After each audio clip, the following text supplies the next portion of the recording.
Om Swastiastu. Assalamualaikum warahmatullahi wabarakatuh. Salam sejahtera, shalom, salam kebajikan.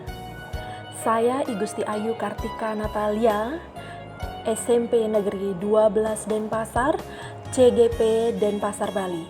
Hari ini saya akan membahas mengenai tagihan pada modul 1.3.A.8 mengenai elaborasi pemahaman kebutuhan perubahan di sekolah.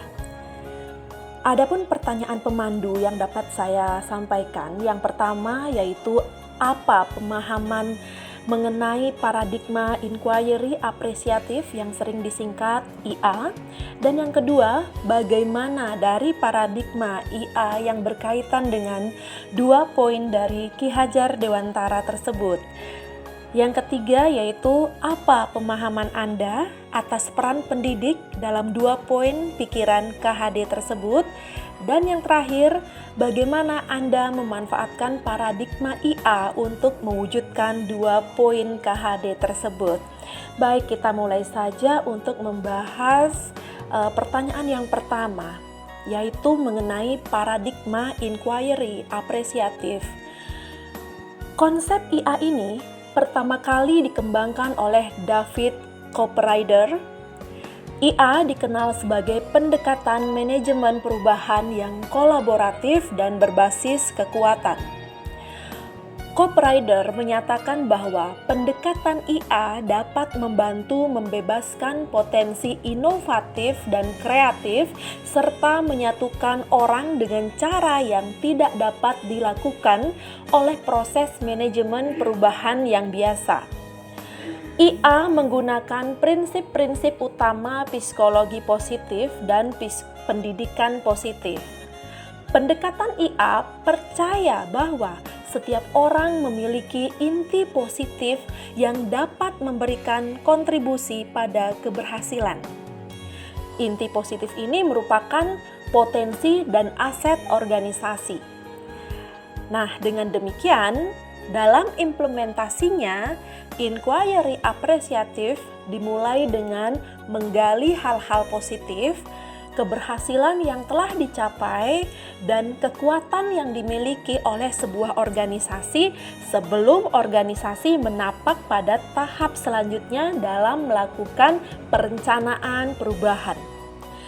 Bagaimana penerapan inquiry apresiatif ini di sekolah? Di sekolah, pendekatan IA dapat dimulai dengan mengidentifikasi hal baik yang telah ada di sekolah tersebut, mencari cara agar bagaimana hal tersebut dapat dipertahankan sehingga kelemahan, kekurangan, dan ketidakadaan menjadi tidak relevan. Berpijak dari hal positif tersebut, sekolah kemudian menyelaraskan hal positif atau kekuatan tersebut dengan visi sekolah dan visi setiap individu dalam komoditas sekolah. Langkah-langkah konkret yang bisa kita lakukan dalam menerapkan Bagja yang menggunakan paradigma inquiry apresiatif adalah: yang pertama, memahami kekuatan yang ada di sekolah. Kekuatan yang dimaksud ini yaitu hal-hal positif, budaya positif yang sudah ada di sekolah tersebut. Yang kedua, mengadakan evaluasi bedah masalah hal-hal positif. Yang ketiga, membuat visi ke depan dengan melakukan pendekatan IA. Selanjutnya, dukungan penuh dari pimpinan lembaga beserta teman sejawat. Dan yang terakhir, dengan melakukan pendekatan positif, psikologi positif. 5 tahapan utama yang dijalankan dalam akronim Bagja tersebut adalah: yang pertama, buat pertanyaan utama sebagai penentu arah penelusuran terkait perubahan yang kita inginkan. Misal, dalam Bagja yang poin B, buat pertanyaan. Misalkan, bagaimana meningkatkan pencapaian peserta didik di semua kelas? Nah, yang kedua yaitu A-nya. A-nya di sini adalah ambil pelajaran. Dilakukan setelah pertanyaan utama itu disepakati. Bagian ini akan menuntun mengambil pelajaran dari pengalaman individu atau kelompok, baik dalam unsur yang berbeda maupun yang sama. Selanjutnya G itu adalah gali mimpi bersama. Dalam tahapan ini, komoditas sekolah akan menggali mimpi sebagai keadaan ideal yang diinginkan dengan digambarkan secara rinci melalui sebuah narasi dan diperlukan pertanyaan-pertanyaan pemandu dalam penyusunan narasi. Misal, apakah kebiasaan-kebiasaan baru yang kita bayangkan akan terjadi? Selanjutnya, yang keempat yaitu J. Jabarkan rencana untuk mencapai gambaran yang diinginkan. Tahapan ini akan mengidentifikasi tindakan yang diperlukan dan mengambil keputusan-keputusan. Ketika perencanaan awal, kita perlu membuat pertanyaan-pertanyaan untuk membantu penyusunan rencana agar lebih konkret. Misal, apa langkah besar atau inovatif terobosan dan berani untuk memperbesar terwujudnya perubahan? Selanjutnya yang terakhir yaitu A. Atur eksekusi. Dalam tahapan ini, membantu transformasi rencana menjadi nyata. Diperlukan pertanyaan-pertanyaan yang dapat membantu memutuskan peran dan kesepakatan-kesepakatan pelaksanaan. Seperti misalnya, siapa yang akan terlibat mewujudkan rencana-rencana?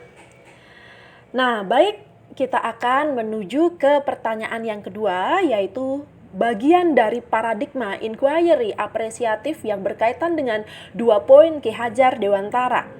Adapun 2 poin Ki Hajar Dewantara yang dimaksud di sini yaitu poin pertama adalah pernyataan Ki Hajar Dewantara mengenai frasa kodrat alam dan kodrat zaman.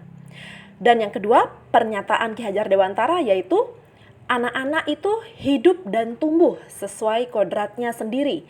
Pendidik hanya dapat merawat dan menuntun tumbuhnya kodrat itu.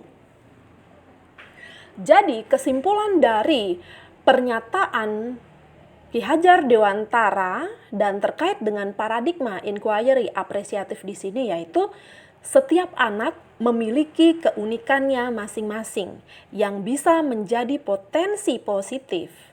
Tugas guru adalah mengembangkan potensi positif tersebut sesuai dengan minat dan bakat anak.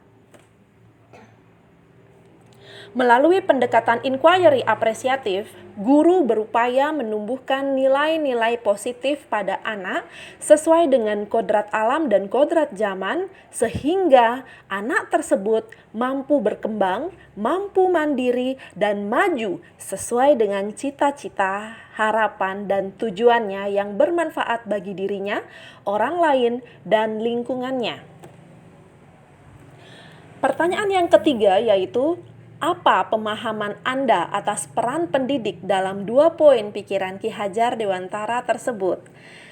Yang pertama yaitu guru sebagai petani kehidupan, yang artinya bahwa guru itu harus menuntun murid agar bisa tumbuh dan berkembang sesuai dengan kodratnya dan mampu menciptakan lingkungan merdeka belajar, siswa bisa berinovasi dan mengembangkan kreativitas sesuai minat dan bakat yang dimilikinya.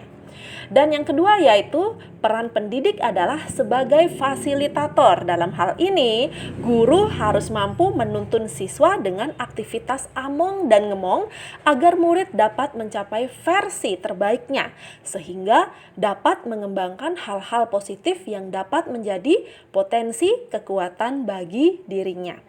Yang ketiga yaitu guru sebagai motivator, yang artinya guru senantiasa memberikan motivasi kepada murid untuk mengembangkan hal-hal positif yang ada pada diri murid tersebut, sehingga bisa memunculkan potensi yang akan menjadi kekuatan bagi murid sesuai dengan kodrat alam dan kodrat zaman. Dan yang terakhir, guru harus mampu menciptakan taman belajar sehingga dapat menciptakan suasana yang aman, suasana yang nyaman agar anak dapat mengembangkan potensinya. Baik, untuk pertanyaan yang terakhir yaitu pertanyaan nomor 4 yaitu bagaimana Anda memanfaatkan paradigma inquiry apresiatif untuk mewujudkan 2 poin Ki Hajar Dewantara tersebut. Yang pertama yaitu guru menyelaraskan kodrat murid dengan memberikan pembelajaran yang berpusat pada siswa agar mereka bisa mengalami secara langsung aktivitas belajarnya. Selanjutnya, menggunakan alam sebagai sumber belajar. Belajar dengan menggunakan beragam metode dan belajar sambil bermain sehingga menimbulkan perasaan bahagia saat belajar. Selanjutnya, yang kedua yaitu guru memberikan motivasi kepada murid untuk terus melakukan hal-hal positif yang dapat menumbuh kembangkan potensi yang dimilikinya. Dan yang terakhir yaitu guru harus mampu menyediakan sumber belajar bagi siswa yang sesuai dengan bakat dan minatnya, juga disesuaikan dengan tuntutan zaman. Baik, sampai di sana dulu penjelasan saya mengenai modul 1.3.A.8. Akhir kata saya tutup dengan para mesanti. Om Santi Santi Santi Om. Wassalamualaikum warahmatullahi wabarakatuh.